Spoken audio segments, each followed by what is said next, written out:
Saludos cordiales desde la República de Panamá. Les saluda y les habla Gabriel Danuncio Rosanía Villaverde, abogado en ejercicio. Gracias por darme esta oportunidad. Saludos para toda la República Argentina y a todas las personas que en esta oportunidad nos vean y nos escuchen. Estaré haciendo algunas reflexiones acerca de la violencia de género y cualesquiera otros delitos, sobre todo violentos, cometidos en perjuicio de las mujeres.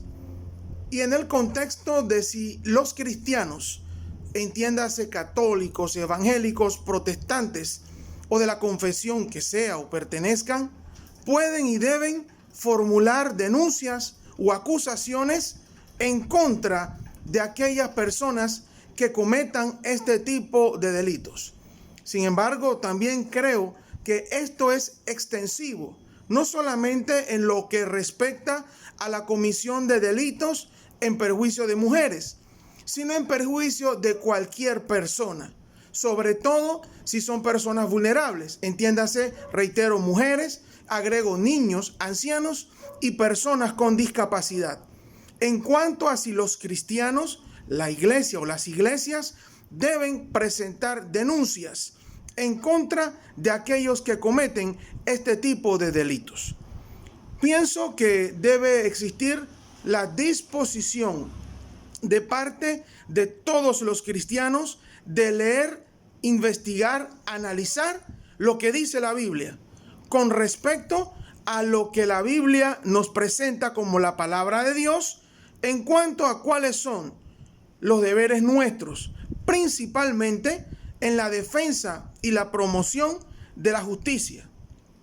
Al leer la Biblia y estudiarla con conciencia, objetividad y detenimiento, encontramos que el pensamiento de Dios es claro y contundente con respecto a proteger y defender a las personas más vulnerables. Romanos capítulo 13 nos habla del sometimiento a toda la autoridad y también nos dice que toda la autoridad ha sido puesta por Dios. Y no se está refiriendo en ese capítulo a autoridades eclesiásticas, se está refiriendo a autoridades civiles. Las autoridades han sido puestas por Dios para castigar los delitos.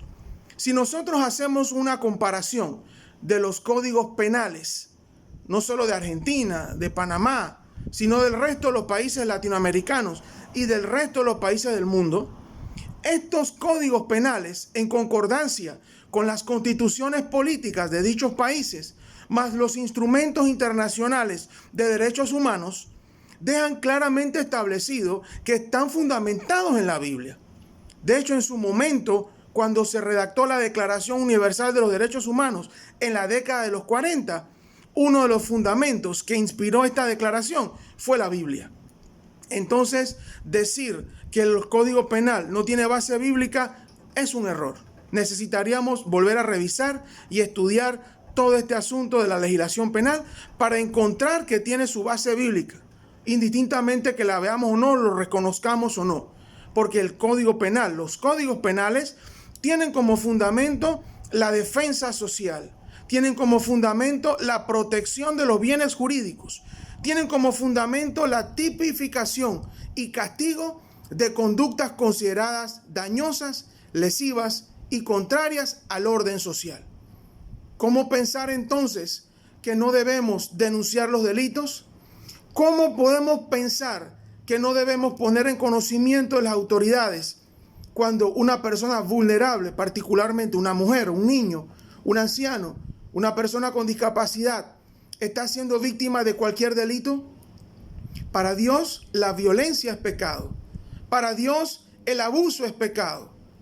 Entendemos aquello del perdón, de pedir perdón, de dar perdón.